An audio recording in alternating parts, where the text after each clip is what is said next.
Choose the correct variant. Düzgün variantı seçin. There were a lot of guests at the party. Qonaqlıqda çoxlu qonaqlar, yəni şənlikdə çoxlu qonaqlar var idi. Were talking but was eating. Biz xəbərlərə görə düzgün mübtədalar təyin etməliyik.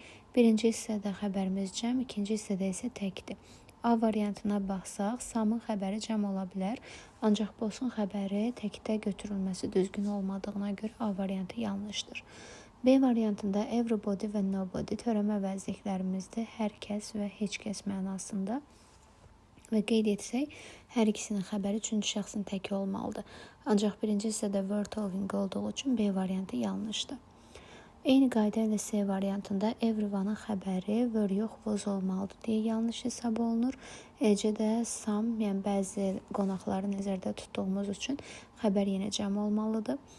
Daha sonra digər D variantına diqqət etsək, all were talking, hamı söhbət edirdi, but all was eating, lakin hamı yemək yeyirdi.